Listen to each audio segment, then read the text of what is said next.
Warning, some viewers may find this content disturbing, viewer discretion is advised. What was the scariest encounter you have ever had? When I was 17, me and my two neighbors were playing basketball in the alley behind my house. A van with 8 guys pulled up and started the process of trying to figure out our gang associations, basically asking what to be about, and such.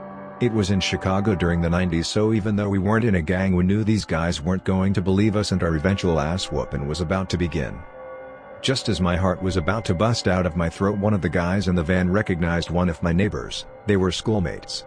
Mutual greetings occurred and the situation was diffused. His friend also confirmed that the ass whooping was indeed about to commence. We all laughed, ha ha, and they drove off. It took a few minutes for my asshole to unpucker. I was walking to the shops at night and they're only a 2-minute walk away, so I just left my shorts on although it was a winter's night. I was walking down an alleyway and a massive black guy stopped me and just stated in his Jamaican accent, "Beware the white devil that feels no cold," and walked off into the darkness. Never seen him before and never seen him again. I went to a pond with 2 friends of mine after dark. The pond is about 200 feet off of a main road, and you have to walk down a gravel driveway to get to it. Important detail, there are no houses neighboring the pond. Anyways, we are standing at the dock in total darkness and we hear a small splash in the water. Small enough that I thought it was a fish jumping out of the water. A few seconds go by, and a louder splash takes place closer to us. At this point we thought someone had thrown a rock. "Hello?" I called out into the dark, only to get no answer. We are trying to scan the sides of the pond to see if anyone is there, but it was too dark. Suddenly, a huge splash came right near us, clear that someone had just hurled a rock into the water about 10 feet in front of us. It was easy to tell that this was a 10+ pound rock. I yelled, "Okay, we are leaving." Into the dark, and we hightailed it out of there. It was really weird and I never went back at night.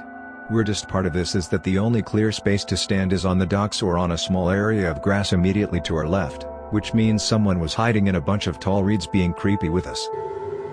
I was snorkeling for the first time in the Cayman Islands, Delta 7 years/0. I had already seen a shark, which didn't scare me too badly at first.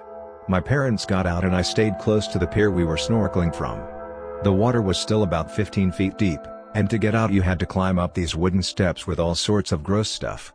I'm just snorkeling having a good time, but then a guy just started throwing bread in the water near me. Like, at me. Trying to get the fish to bite me. They did. I started bleeding a bunch and freaking out because I thought the shark was gonna come attack me.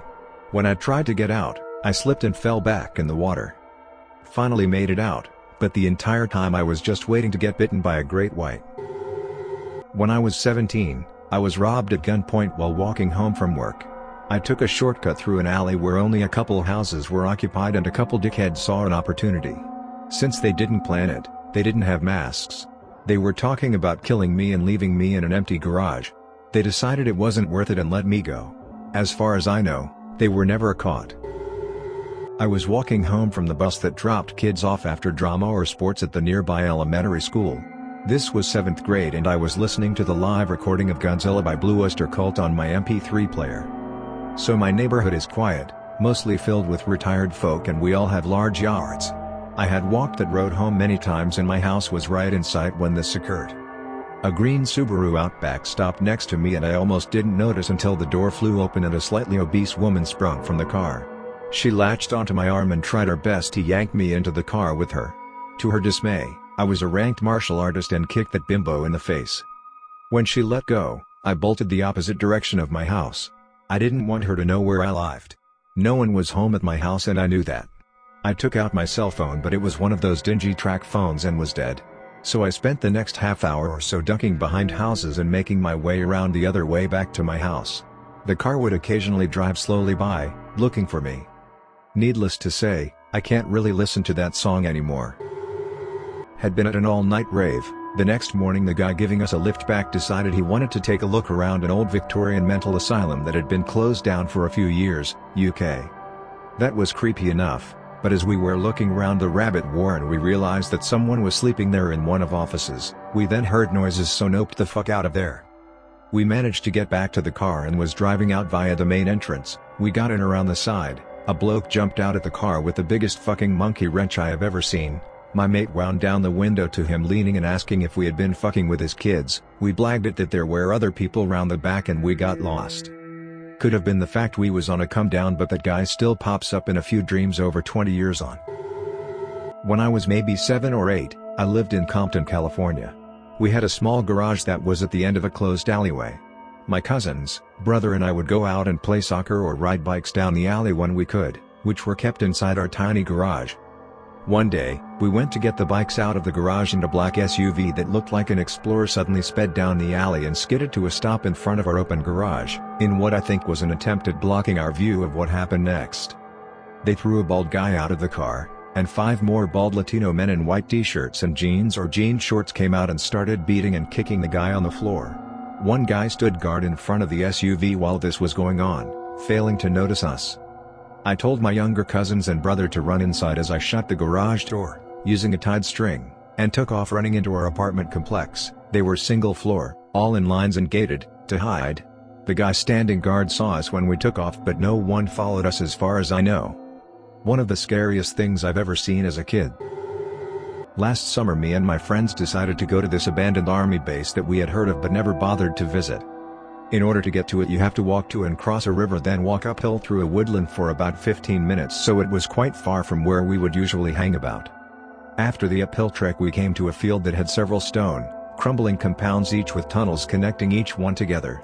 We explored the first half of the tunnels and just messed around until we came to a clearing. This was where it got weird. There was a single baler of hay just sitting burning away with no sign of anybody around. By this time it had got really dark and it had begun to feel like one of those someone is watching moments. Out of nowhere we began to see flashing lights coming from the forest that seemed to be signaling each other. To say the least, we shat ourselves and started running back through the passages to the woods we came out of. When we looked back from the cover of the woods, a hooded figure came running out of the tunnels, scouring the place for us with a sharpened stick. So this is the story of a mysterious key, Waldo, and a gaggle of middle school students. In middle school we went on a trip to Washington, D.C. It was fantastic, quite a difference from Oregon. The malls especially. We were in a really nice mall eating in the food court when I saw 2 very darkly dressed men standing near the elevator and under the stairs. It's been years, but they said something along the lines of, "The key to the thing at the place with the stuff is under one of the chairs here. It has a broken hairband attached to it." I just thought it was weird as they walked away, but later when I pushed my chair in, my heart stopped. Sitting on the floor was a shiny silver key with a broken hair tie attached. My friends were already walking away, so I couldn't say anything to them. I did the stupid thing and picked up the key. I waited until we were on the bus to tell them what happened. My friend's boyfriend bravely offered to hold onto the key and tied it to his shoe. A day or so later we were walking around DC and noticed this guy dressed up as Waldo from Where's Waldo? Didn't think on it much until he started following us. Terrified, we stuck close to our group. I didn't have the heart to tell my friends that, as we were walking around that day, I saw him talking to the 2 darkly dressed men from the mall. A few days later we were at Busch Gardens, an amusement park, and it was pretty deserted. So this place was a few hours away from where we were staying before. I think we actually drove most of the night to get there. So I suppose you can imagine my horror when I saw Waldo there. He followed my group loosely the entire time, getting on every single ride that we did. It was absolutely terrifying and we weren't sure if we could tell our teacher. And if we did, if she'd even believe us. I saw him talking to those 2 darkly dressed men there, too. That's when I told my group, and the boy who was holding the key got an idea. We waked into sight of the 2 men and Waldo across the food area of a building, and the boy took the key from his shoe. He then, in the most convincing manner, pretended to swallow it.